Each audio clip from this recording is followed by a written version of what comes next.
हरे कृष्णा बच्चों, मैं नीलकमल संस्कृत की इस पाठशाला में आप सभी का स्वागत करती हूँ। बच्चों, अपनी इस पाठशाला में हम अपनी पाठ्य पुस्तक रुचिरा के पाठों का अध्ययन करेंगे, अभ्यास कार्य सीखेंगे और उसके साथ साथ बहुत सारी नई चीजों को भी हम जानेंगे। अपनी इसी श्रृंखला में आज हम शुरू करते हैं अपना प्रथम पाठ सुभाषितानि। सुभाषित शब्द दो शब्दों से मिलकर बना हुआ है, सु और भाषित।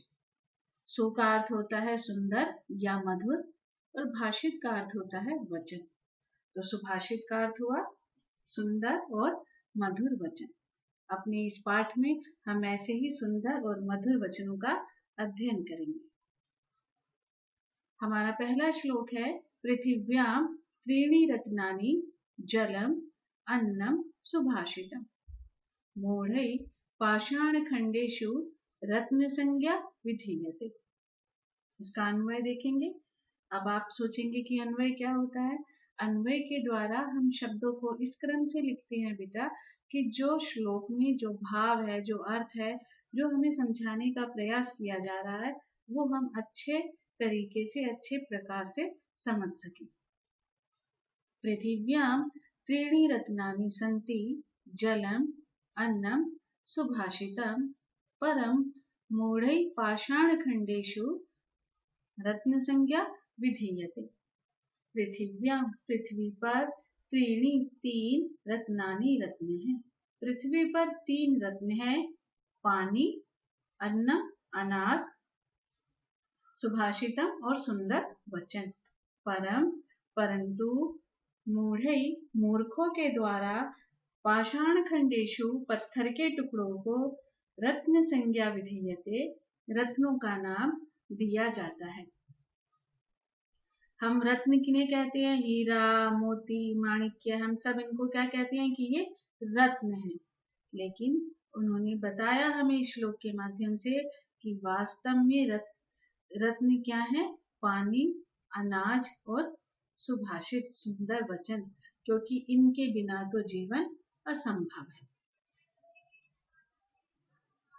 हमारा अगला श्लोक है, सत्येन धार्यते पृथ्वी सत्येन तपते रवि सत्येन वाति वायुश्च सर्वं सत्ये प्रतिष्ठितम्। अन्वय देखेंगे। पृथ्वी सत्येन धार्यते, रवि सत्येन तपते, वायु च सत्येन वाति, सर्वं सत्ये प्रतिष्ठितम्। पृथ्वी सत्य के द्वारा धार्यते धारण की जाती है, अर्थात पृथ्वी सत्य पर ही टिकी हुई है। रवि सूर्य सत्येन सत्य के द्वारा तपते तपता है। वायु च और वायु हवा सत्येन सत्य के द्वारा वाति बहती है। सर्वम सब कुछ सत्य सत्य पर ही प्रतिष्ठितम आधारित है, अर्थात सब कुछ सत्य में ही निहित है। सत्य के कारण ही ये सारा संसार चल रहा है। हमारा अगला श्लोक है, दाने तपसी शौर्य च विज्ञाने विनयने विस्मयो नाही कर्तव्यो बहुरत्न वसुंधरा। अर्थ देखेंगे इसका। दाने दान में, तपसी तपस्या में, शौर्य वीरता में, विज्ञाने विज्ञान में, विनय विनम्रता में, नय नीति में, विस्मय आश्चर्य, न ही कर्तव्य नहीं करना चाहिए। क्यों नहीं करना चाहिए? क्योंकि वसुंधरा बहुरत्ना अस्ति, ये धरती, ये पृथ्वी जो है बहुत रत्नों से परिपूर्ण है, भरी पड़ी है।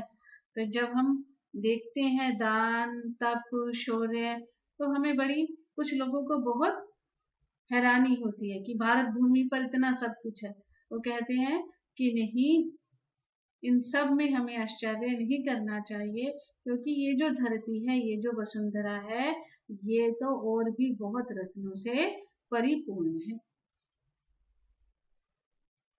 अगला श्लोक। सद्भि एव सह आसीत् सद्भि कुर्वीत संगतिं सद्भि विवादं मैत्रीं च न असद्भि किंचित आचरेत। अन्वय देखेंगे। सद्भि एव सह आसीत्, सद्भि संगतिं कुर्वीत, सद्भि विवादं मैत्रीं च कुर्यात्, असद्भि सह किंचिदपि न आचरेत। सद्भि सज्जन व्यक्तियों के साथ अर्थात अच्छे लोगों के साथ, सद्भि अच्छे लोगों के साथ ही सह आसीत बैठना चाहिए। सद्भि अच्छे लोगों के साथ, अच्छे व्यक्तियों के साथ ही संगतिं कुर्वीत संगति करनी चाहिए। सद्भि अच्छे लोगों के साथ ही विवादम मैत्रीं च विवाद और मित्रता करनी चाहिए। विवाद, विवाद का मतलब यहाँ पर बेटा झगड़ा करना नहीं है। विवाद का मतलब यहाँ पर डिबेट, तर्क वितर्क करना। एक अच्छे से वातावरण में अच्छे तरीके से किसी विषय के ऊपर वाद विवाद करना, तर्क वितर्क करना। यहाँ पर विवाद का अर्थ किसी भी परिस्थिति में झगड़ा करना नहीं है। तो उन्होंने कहा कि मनुष्य को अच्छे लोगों के साथ ही बैठना चाहिए, अच्छे व्यक्तियों के साथ ही संगति करनी चाहिए, अच्छे लोगों के साथ ही विवाद और मित्रता करनी चाहिए। असद्भि सह बुरे लोगों के साथ किंचित अपि न आचरेत कोई व्यवहार नहीं करना चाहिए, क्योंकि यदि हम बुरे लोगों के साथ बैठेंगे, उनके साथ व्यवहार करेंगे तो उसका नुकसान हमें भी कभी न कभी उठाना पड़ेगा। हमारा अगला श्लोक है। धन धान्य प्रयोगेषु विद्यायाः संग्रहेषु च आहारे व्यवहारे च त्यक्तलज्जः सुखी भवेत्। धन धान्य प्रयोगेषु विद्यायाः संग्रहेषु च आहारे व्यवहारे च त्यक्तलज्जः सुखी भवेत्। धन धान्य प्रयोगेषु, धन और धान्य के प्रयोग में, विद्यायाः संग्रहेषु च, विद्या को ग्रहण करने में या विद्या का संग्रह करने में, आहारे भोजन में और व्यवहारे व्यवहार में, अर्थात आहार और व्यवहार में, त्यक्त लज्जा संकोच को त्यागने वाला, सुखी भवेत् सुखी होता है। जो इन कार्यों में संकोच नहीं करता और सामान्य रूप से इनका प्रयोग करता है, वह व्यक्ति हमेशा सुखी होता है। हमारा अंतिम श्लोक है। क्षमावशी कृति लोके क्षमया किं न साध्यते शांति खड्गः करे यस्य किं करिष्यति दुर्जनः। अन्वय देखेंगे। लोके क्षमावशी कृति अस्ति क्षमया किं न साध्यते शांति खड्गः यस्य करे अस्ति दुर्जनः तस्य किं करिष्यति। लोके, इस संसार में, क्षमा के द्वारा, क्षमा अर्थात माफी, क्षमा के द्वारा वशीकृति दूसरों को वश में किया जा सकता है। उन्हें भी अपना, जो हमारी निंदा कर रहे हैं या जो हमें परेशान कर रहे हैं या हमारे लिए अपशब्द कह रहे हैं या हमसे झगड़ा कर रहे हैं, यदि हम उन्हें भी क्षमा कर देंगे तो उन्होंने कहा कि संसार में क्षमा के द्वारा दूसरों को वश में किया जा सकता है। अर्थात क्षमया किं न साध्यते, क्षमा के द्वारा क्या सिद्ध नहीं किया जा सकता। अर्थात क्षमा के भाव को रखते हुए हम संसार में कुछ भी ग्रहण कर सकते हैं। शांति खड्गः यस्य करे, शांति खड्गः तलवार, शांति रूपी तलवार यस्य जिसके करे हाथ में है, शांति रूपी तलवार जिसके हाथ में है, दुर्जनः दुष्ट व्यक्ति, तस्य उसका, किम करिष्यति क्या करेगा, अर्थात उसका कुछ अहित नहीं कर सकता। यदि सामने कोई दुष्ट व्यक्ति है, यदि हम उसके किसी भी एक्शन पर रिएक्शन नहीं करेंगे, अर्थात उसके किसी भी कार्य पर हम प्रतिकार नहीं करेंगे, उसका कोई जवाब नहीं देंगे, उसके उकसाने पर भी हम उससे कोई अपशब्द नहीं करेंगे, उससे झगड़ा नहीं करेंगे, तो और शांत रहेंगे, तो सामने वाला व्यक्ति हमारा कुछ नहीं बिगाड़ सकता, वो हमारा कुछ अहित नहीं कर सकता। तो बेटा ये था हमारा पाठ, बहुत छोटा सा पाठ था। हमने श्लोकों का अर्थ सीखा, सरलार्थ सीखा, उसका भाव सीखा, जाना। अब हम करेंगे अपने पाठ का अभ्यास। इसमें जो पहला प्रश्न है बेटा वो है कि आपने इन श्लोकों को याद करना है और सस्वर इनका गायन करना है। तो सभी बच्चे श्लोकों को याद करेंगे और सस्वर गायन करेंगे। हमारा अगला प्रश्न है यथा योग्यम श्लोकांशान मेलयत, यथा योग्य श्लोक के अंशों का मेल कीजिए। क भाग में श्लोक के अंश दिए हुए हैं, ख भाग में भी श्लोक के अंश दिए हुए हैं। आपको इनको मेल करना है कि क भाग में जो श्लोक के अंश हैं उनमें से ख भाग में उसका कौन सा अंश सही है। धन धान्य प्रयोगेशु, और सही क्या है इसमें, विद्याया संग्रहेशु च। तो हमारा उत्तर क्या हुआ, विद्याया संग्रहेशु च। विस्मयो नाही कर्तव्य, उत्तर हुआ बहुरत्ना वसुंधरा।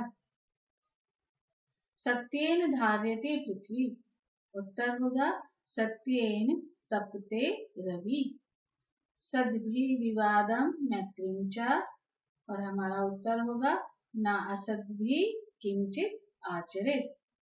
आहारे व्यवहारे च त्यक्ति लज्जा सुखी भवेत्। तो उत्तर हमारा क्या हुआ, त्यक्ति लज्जा सुखी भवेत्। अगला प्रश्न है एक पदेन उत्तरत, एक शब्द में उत्तर दीजिए। बेटा एक शब्द में हमें जब भी उत्तर देना होता है तो हमें इस बात का ध्यान रखना है कि प्रश्नवाचक शब्द में जो विभक्ति, जो वचन, जो लिंग है, उत्तरवाचक शब्द में भी वही विभक्ति, वही वचन और वही लिंग होगा।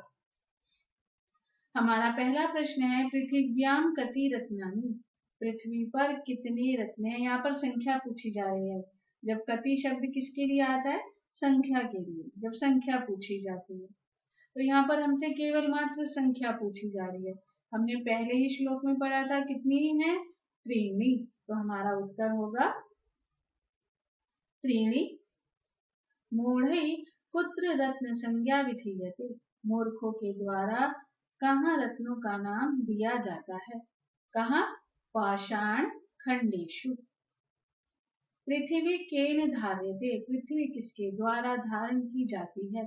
हमने दूसरे श्लोक में पढ़ा था कि सब कुछ किसके द्वारा निर्धारित है, सत्य के द्वारा। तो उत्तर क्या होगा, सत्येन।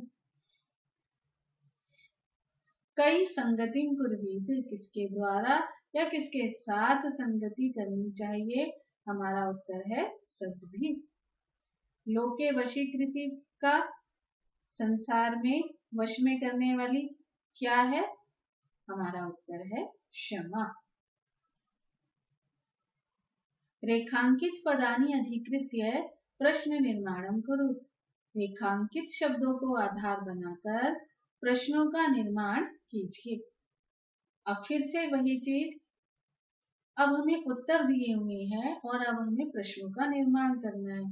प्रश्न निर्माण करते समय में भी बेटा हमें ये बात ध्यान रखनी है कि उत्तरवाचक शब्द में जो विभक्ति, जो वचन, जो लिंग है, प्रश्नवाचक शब्द में भी वही विभक्ति, वही वचन और वही लिंग होगा। इसके लिए हमें किम सर्वनाम शब्द के रूपों को याद करना पड़ेगा बेटा।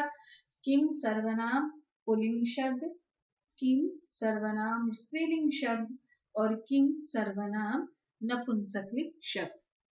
तो हम सब जो है इसको अच्छे से सारे बच्चे, सभी बच्चे जो है इसको किम शब्द के रूपों को याद करेंगे और लिखकर इसका अभ्यास करेंगे। हमारा पहला उत्तर है सत्येन वाति वायु, सत्य के द्वारा हवा बहती है। प्रश्न होगा किसके द्वारा हवा बहती है, तो प्रश्नवाचक शब्द आएगा केन। केन वाति वायु। सद्भि एव सह आसीत, अच्छे लोगों के साथ ही बैठना चाहिए। प्रश्न क्या होगा, किन के साथ ही बैठना चाहिए, तो प्रश्नवाचक शब्द आएगा कई। कई एव सह आसीत। वसुंधरा बहुरत्ना भवति, पृथ्वी बहुत रत्नों से परिपूर्ण है। कौन बहुत रत्नों से परिपूर्ण है, तो प्रश्नवाचक शब्द आएगा का बहुरत्ना भवति। बच्चों ये ध्यान रखिएगा कि प्रश्न के अंत में प्रश्नवाचक चिन्ह का प्रयोग अवश्य करें। और ये एक चीज और विशेष रूप से ध्यान रखनी है कि यहाँ हम प्रश्नों का निर्माण कर रहे हैं, ये हम प्रश्न बना रहे हैं।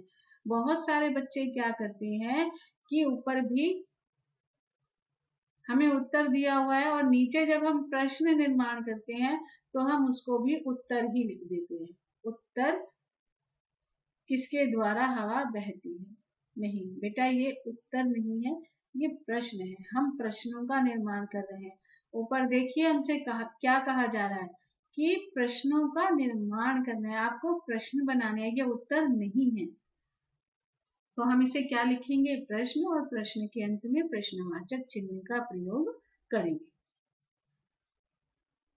विद्याया संग्रहेषु त्यक्तलज्जः सुखी भवेति, विद्या के संग्रह में संकोच को त्यागने वाला सुखी होता है। किसके संग्रह में, तो हमारे पास प्रश्नवाचक शब्द आएगा कस्यः। कस्यः संग्रहेषु त्यक्तलज्जः सुखी भवेति।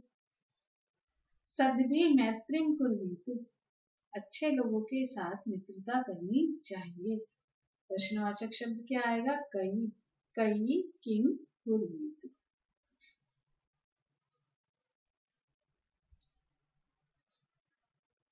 यहाँ पर बेटा गलती से किम लिखा गया है, यहाँ पर मैत्री आएगा, कई मैत्रीं कुर्वीत। ध्यान दीजिएगा बच्चे, यहाँ पर किम नहीं आएगा, मैत्रीम आएगा। यहाँ पर गलती से किम लिखा हुआ है, तो हमारा प्रश्न बनेगा कई मैत्रीम कुर्वीत। हमारा अगला प्रश्न है प्रश्नानाम उत्तराणि लिखत, प्रश्नों के उत्तर लिखिए। अभी हमने जो प्रश्न किए थे पहले, उसमें था केवल एक शब्द में उत्तर देना है। अभी जो हमें उत्तर देनी है वो हमें कैसे देनी है, पूर्ण वाक्य। कुत्र विस्मय ना कर्तव्य, कहाँ आश्चर्य नहीं करना चाहिए, तो हमने अपने श्लोक में पढ़ा था, दान में, तपस्या में, वीरता में, विज्ञान में, विनम्रता में हमें आश्चर्य नहीं करना चाहिए। तो हमारा उत्तर क्या होगा, दाने, तपसी, शौर्य, विज्ञानी, विनय, नये च विस्मय न कर्तव्य। अगला प्रश्न है पृथिव्यां त्रीणि रत्नानि कानि, पृथ्वी पर 3 रत्न कानि कौन से हैं। तो अब हमें क्या करना है, अब हमें रत्नों के नाम लिखने हैं। हमसे एक शब्द वाले प्रश्न में पूछा गया था कि कितने रत्न हैं, वहां पर हमें संख्या बतानी थी। यहाँ पर वो पूछ रहे हैं कि वो जो 3 संख्या है, वो जो 3 है वो कौन है, अर्थात पृथ्वी पर वो 3 रत्न कौन से हैं। तो अब हमें उनका नाम लिखना है। हमारा उत्तर होगा पृथिव्यां त्रीणि रत्नानि जलम अन्नम सुभाषितम च। हमारा अगला प्रश्न है त्यक्त लज्जा पुत्र सुखी भवेत्, संकोच को त्यागने वाला पुत्र सुखी भवेत्। तो पुत्र हमने अपने श्लोक में देखा था, धन धान्य के प्रयोग में, विद्या के संग्रह में, आहार और व्यवहार में संकोच न करने वाला व्यक्ति सुखी होता है। तो हमारा उत्तर होगा धन धान्य प्रयोगेषु, विद्या संग्रहेषु, आहारे व्यवहारे च त्यक्त लज्जा सुखी भवेत्। बच्चों हमारा अगला प्रश्न है मंजूषातः पदानि चित्वा लिंग अनुसारम लिखत, मंजूषा से शब्दों को चुनकर लिंग के अनुसार लिखिए। अर्थात मंजूषा जो इस बॉक्स में शब्द दिए हुए हैं उसमें कुछ शब्द पुल्लिंग हैं कुछ स्त्रीलिंग और कुछ नपुंसकलिंग। हमसे कहा जा रहा है कि आप उनको अलग अलग कीजिए कि कौन सा शब्द पुल्लिंग है, कौन सा स्त्रीलिंग है और कौन सा नपुंसकलिंग है। तो रत्नानी नपुंसकलिंग, वसुंधरा स्त्रीलिंग, सत्येन नपुंसकलिंग, सुखी पुल्लिंग, अन्नम नपुंसकलिंग, वह्नि पुल्लिंग, रवि पुल्लिंग, पृथ्वी स्त्रीलिंग और संगति स्त्रीलिंग। हमारा अंतिम प्रश्न है बेटा, अधोलिखित पदेषु धातवः के सन्ति। नीचे लिखे हुए शब्दों में कौन सी धातु है? धातु रूप हम सभी जानते हैं, हम छठी कक्षा में भी हमने धातु रूप सीखी थी, पठ, लिख, वद, हस, और हम उनके 3 प्रकार से रूप लिखते हैं, प्रथम पुरुष, मध्यम पुरुष और उत्तम पुरुष। उन्होंने कहा कि आपको कुछ शब्द दिए हुए हैं, आपको बताना है कि इनमें कौन सी धातु है। करोति कौन सी धातु है? क्रिय धातु। पश्य दृश धातु, भवेत भू धातु और तिष्ठति स्था धातु। तो बेटा ये था आपका पाठ। हमने इसमें श्लोकों के अर्थों को जाना, उनका सरलार्थ सीखा, हमने अभ्यास सीखा, प्रश्न उत्तर करने का तरीका किस प्रकार से किए जाते हैं प्रश्न उत्तर, ये सब कुछ हमने सीखा। आपको ये पाठ कैसा लगा आप मुझे जरूर बताइएगा, और कैसे बताएंगे? कमेंट बॉक्स में लिखकर कि आपको ये पाठ कैसा लगा, और यदि आपको अच्छा लगा तो आप दूसरे बच्चों के साथ भी इसको शेयर कीजिएगा ताकि वो बच्चे भी इसका लाभ उठा सकें। तो बच्चों, इस वीडियो को देखने के लिए आपका बहुत बहुत धन्यवाद। चैनल को लाइक, सब्सक्राइब व शेयर अवश्य करें। अब हम मिलेंगे एक अगली क्लास में, अगली कक्षा में एक नए पाठ के साथ। तब तक के लिए हरे कृष्णा।